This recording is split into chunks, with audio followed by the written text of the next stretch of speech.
Paz do Senhor a todos. Estamos aqui para mais uma leitura da Palavra do Eterno. Hoje vamos ler 2 Samuel, capítulo 14 ao capítulo 16. Percebendo Joabe, filho de Zeruia, que o coração do rei estava inclinado para Absalão, mandou a Tecoa trazer de lá uma mulher sagaz e disse-lhe: Ora, finge que está de nojo e põe vestido de luto, não te unges com óleo e faze-te como uma mulher que há muitos dias chora algum morto. Vai ter com o rei e fala desta maneira. Então Joabe lhe pôs as palavras na boca, a mulher tecoita, pois indo ter com o rei e prostrando-se com o rosto em terra, fez-lhe uma reverência e disse: Salva-me, ó rei. Ao que lhe perguntou o rei: Que tens? Respondeu ela: Na verdade, eu sou viúva e morreu meu marido. Tinha a tua serva 2 filhos, os quais tiveram uma briga no campo, e não havendo quem os apartasse, um feriu ao outro e o matou. E eis que toda a parentela se levantou contra a tua serva, dizendo: Dá-nos aquele que matou a seu irmão, para que o matemos pela vida de seu irmão, a quem ele matou, de modo que exterminemos também o herdeiro, assim apagarão a brasa que me ficou. De sorte a não deixarem a meu marido nem nome e nem remanescente sobre a terra. Então disse o rei à mulher: Vai para a tua casa e eu darei ordem a teu respeito. Respondeu a mulher tecoita ao rei: A iniquidade, ó rei meu senhor, venha sobre mim, sobre a casa de meu pai, e fique inculpável o rei e seu trono. Tornou o rei: Quem falar contra ti, traze-me a mim, e nunca mais te tocará. Disse ela: Ora, lembre-se, ó rei, do Senhor seu Deus, para que o vingador do sangue não prossiga na destruição, e não extermine meu filho. Então disse ele: Vive o Senhor, que não há de cair no chão nenhum cabelo de teu filho. Então disse a mulher: Permita que a tua serva fale uma palavra ao rei, meu senhor. Respondeu ele: Fala. Ao que disse a mulher: Por que, pois, pensas tu tal coisa contra o povo de Deus? Pois falando o rei esta palavra, fica como culpado, visto que o rei não torna a trazer o seu desterrado. Porque certamente morreremos e seremos como águas derramadas na terra, que não se pode ajuntar mais. Deus, todavia, não tira a vida, mas cogita meios para que não fique banido dele o seu desterrado. E se eu agora vim falar esta palavra ao rei, meu senhor, é porque o povo me atemorizou pelo que dizia a tua serva. Falarei, pois, ao rei, porventura fará o rei segundo a palavra da sua serva, porque o rei ouvirá para livrar a sua serva da mão do homem que intenta exterminar da herança de Deus, tanto a mim como ao meu filho. Dizia mais a tua serva: Que a palavra do rei, meu senhor, me dê um descanso, porque como anjo de Deus é o rei, meu senhor, para discernir o bem e o mal, e o Senhor teu Deus seja contigo. Então respondeu o rei à mulher: Peço-te que não encubras o que eu te perguntar. Tornou a mulher: Fale agora, ó rei, meu senhor. Perguntou, pois, o rei: Não é verdade que a mão de Joabe está contigo em tudo isso? Respondeu a mulher: Vive a tua alma, ó rei, meu senhor, que ninguém se poderá desviar nem para a direita nem para a esquerda de tudo quanto diz o rei, meu senhor, porque Joabe, teu servo, é quem me deu ordem, e foi ele que pôs na boca da tua serva todas essas palavras. Para mudar a feição do negócio é que Joabe, teu servo, fez isso.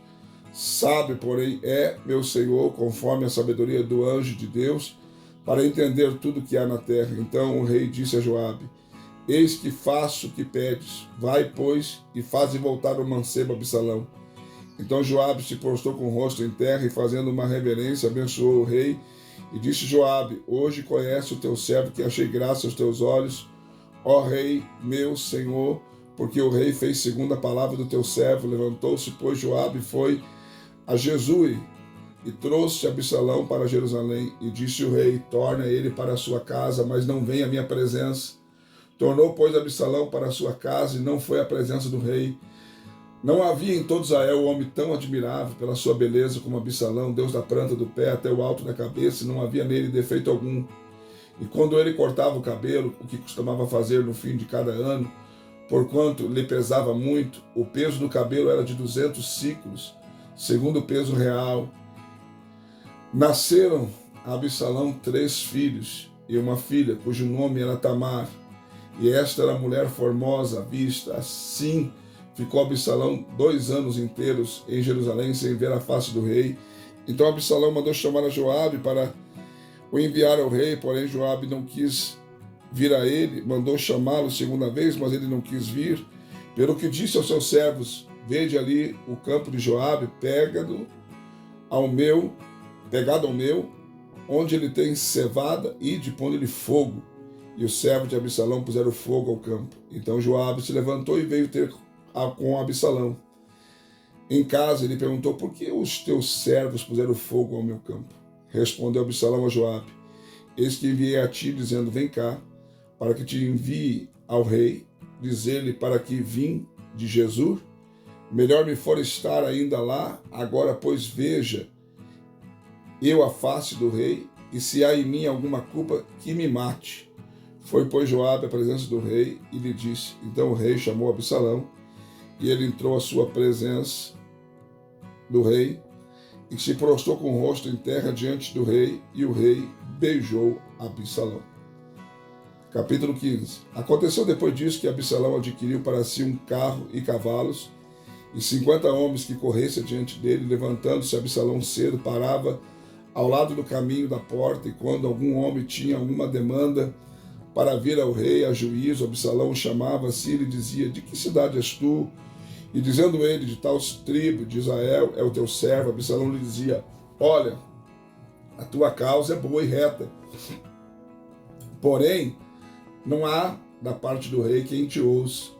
Dizia mais Absalão: quem me dera ser constituído juiz na terra, para que viesse ter comigo todo homem que tivesse demanda ou questão, e eu lhe faria justiça. E sucedia também que quando alguém se chegava a ele para lhe fazer reverência, ele estendia a mão e, pegando nele, o beijava. Assim fazia Absalão a todo o povo de Israel que vinha ao rei para juízo. Desse modo, Absalão afurtava o coração dos homens de Israel. E aconteceu que, ao cabo de 4 anos, que Absalão disse ao rei: deixa-me ir pagar em Hebrom o voto que fiz ao Senhor, porque morando eu em Gessur, na Síria, fez o teu servo um voto, dizendo: se o Senhor na verdade me fizer tornar a Jerusalém, servirei ao Senhor. Então lhe disse o rei: vai em paz. Levantou-se, pois, e foi a Hebrom. Absalão, porém, enviou emissários por todas as tribos de Israel, dizendo: quando ouvides o som da trombeta, direis: Absalão reina em Hebrom. E de Jerusalém foram com Absalão 200 homens que tinham sido convidados, mas iam na sua simplicidade, pois nada sabiam daquele desígnio. Também Absalão, enquanto oferecia o seu sacrifício, mandou vir da cidade de Siló Aitrofel, o Gilonita, conselheiro de Davi, e a conspiração tornava-se poderosa, crescendo cada vez mais o número do povo que estava com Absalão. Então veio o mensageiro a Davi, dizendo: o coração de todo Israel vai após Absalão. Disse, pois, Davi a todos os seus servos que estavam com ele em Jerusalém: levantai-vos e fujamos, porque de outra forma não poderemos escapar diante de Absalão. Apressai-vos a sair, não seja caso que ele nos apanhe de súbito e lance sobre nós a ruína e fira a cidade ao fio da espada.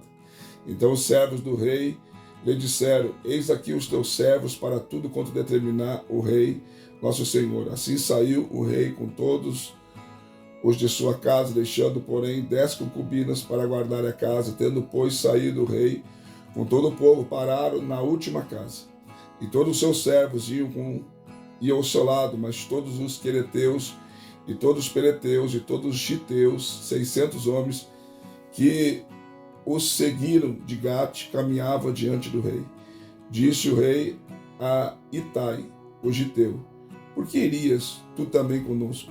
Volta e fica-te com o rei, pois és estrangeiro e exilado, torna ao teu lugar, onde vieste, e te levaria eu hoje conosco a vaguear, pois eu vou para onde puder ir. Volta e lei e contigo teus irmãos, a misericórdia e a fidelidade seja contigo. Respondeu, porém, Itai ao rei e disse: vive o Senhor, vive o rei, meu senhor, que no lugar em que estiver o rei, meu senhor, seja para a morte ou seja para a vida, aí estará também eu, o teu servo. Então disse Davi a Itai: vai, pois, e passa adiante. Assim passou Itai, o giteu, e todos os seus homens, e todos os pequeninos que havia com ele. Toda a terra chorava em alta voz, enquanto todo o povo passava, e o rei atravessou o ribeiro de Sedom, e todo o povo caminhava na direção do deserto. Chegou a Abiatar, e veio também Zadok, e com ele todos os levitas que levavam a arca do pacto de Deus, e puseram ali a arca de Deus até que todo o povo acabou de sair da cidade. Então disse o rei a Zadok: torna a levar a arca de Deus à cidade, pois se eu achar graça aos olhos do Senhor, e ele me fará voltar para lá, e me deixará ver a arca e a sua habitação. Se ele, porém, disser: não tenho prazer em ti, eis-me aqui, faça a mim o que bem lhe parecer. Disse mais o rei a Zadok, o sacerdote: não és tu porventura vidente? Volta, pois, para a cidade em paz, e contigo também teus 2 filhos, Aimás, teu filho, e Jonatas, filho de Abiatar. Vede, eu me demorarei nos vales do deserto, até que tenha notícias da vossa parte. Zadok, pois, Abiatar tornaram a levar para Jerusalém a arca de Deus, e ficaram ali, mas Davi, subindo pela encosta do Monte das Oliveiras, ia chorando e tinha a cabeça coberta, e caminhava com os pés descalços. Também todo o povo que ia com ele tinha a cabeça coberta, e subia chorando sem cessar. Então disseram a Davi: Aitofel está entre os que conspiraram com Absalão. Pelo que disse Davi, o Senhor torna o conselho de Aitofel em loucura. Ora, aconteceu que, chegando Davi ao cume onde se costumava adorar a Deus, Uzai, o arquita, veio encontrar com ele com a roupa rasgada e a cabeça coberta de terra. E disse-lhe Davi: se fores comigo, se me has pesado, porém, se voltares para a cidade, e disseres a Absalão: eu serei, ó rei, teu servo, como fui dantes servo de teu pai, assim agora serei teu servo, e dissipar-me-ás então a conselho de Aitofel, e não estão ali contigo Zadok e Abiatar, sacerdotes. Portanto, tudo o que ouvires da casa do rei, lhe dirás. Eis que estão também ali com eles seus 2 filhos, Aimás, filho de Zadok, e Jonatas, filho de Abiatar, porque eles me avisareis de tudo que ouvirdes. Uzai, pois amigo de Davi, voltou para a cidade, e Absalão entrou em Jerusalém. Capítulo 16. Tendo Davi passado um pouco além do cume, eis que Ziba, o moço de Mefibosete, veio encontrar-se com ele com um par de jumentos albardados, sobre ele 200 pães, 100 cachos de passas, 100 de frutas de verão e um odre de vinho.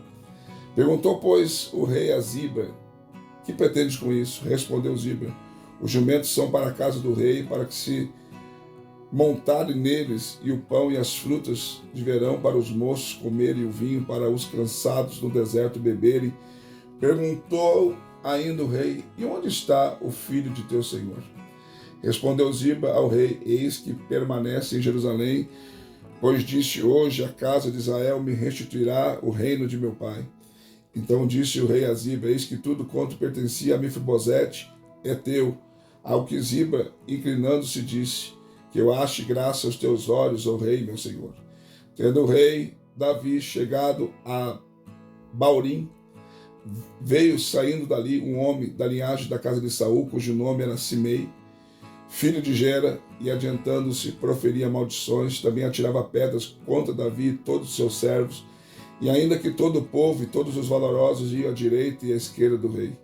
E amaldiçoando Simei, assim dizia: sai, sai, homem sanguinário, homem de Belial, o Senhor te deu agora a paga de todo o sangue da casa de Saul, em cujo lugar tens reinado. Já entregou o Senhor o reino na mão de Absalão teu filho, eis agora na desgraça, pois és um homem sanguinário. Então Abissai, filho de Zeruia, disse ao rei: por que esse cão morto amaldiçoaria o rei? Meu senhor, deixa-me passar e tirar a cabeça. Diz, porém, o rei, que tenho eu convosco, filhos de Zeruia. Por ele amaldiçoar e por ele ter dito, o Senhor amaldiçoa a Davi, quem dirá, por que assim fizeste? Disse mais Davi a Abissai e a todos os seus servos, eis que meu filho que saiu das minhas entranhas procura tirar minha vida, quanto mais ainda esse benjamita, deixai-o que amaldiçoe, porque o Senhor lhe ordenou. Porventura, o Senhor olhará para a minha aflição e me pagará com bem a maldição desse dia. Prosseguiam, pois, o seu caminho Davi e seus homens, enquanto Simei ia pela encosta do monte defronte dele, caminhando, amaldiçoando, atirava pedras contra ele e levantava poeira. E o rei e todo o povo que ia com ele chegaram, cansados ao Jordão, e ali descansaram. Absalão e todo o povo, os homens de Israel, vieram a Jerusalém, e Aitofel estava com ele. Chegando Uzai, o arquita, amigo de Davi, Absalão disse-lhe, viva o rei, viva o rei. Absalão, porém, perguntou a Uzai, é esta a tua benevolência para com o teu amigo? Por que não foste com o teu amigo? Respondeu-lhe Uzai, não, pois aquele a quem o Senhor e este povo e todos os homens de Israel têm escolhido, dele serei e com ele ficarei. E demais disso, a quem serviria eu? Porventura não seria a seu filho, como servia a teu pai? Assim servirei a ti. Então disse Absalão a Aitofel, dai o vosso conselho sobre o que devemos fazer. Respondeu Aitofel a Absalão, entra as concubinas de teu pai, que ele deixou para guardarem a casa, assim todo Israel ouvirá que te fizeste aborrecível para com teu pai, e se fortalecerão as mãos de todos os que estão contigo. Estenderam, pois, para Absalão uma tenda no terraço, e entrou Absalão às concubinas de seu pai, à vista de todo Israel. E o conselho de que Aitofel dava naqueles dias era como se o oráculo de Deus se consultara. Tal era todo o conselho de Aitofel, tanto para com Davi como para Absalão. Mais uma leitura concluída, graças a Deus. Não esqueça de deixar o seu like, seu comentário. Se não for inscrito no canal, se inscreva, venha fazer parte da nossa família. E também tem a opção de ser membro. Seja membro do nosso canal e nos ajude na divulgação e que nós possamos fazer esse canal crescer mais. Deus abençoe você. Até a próxima leitura.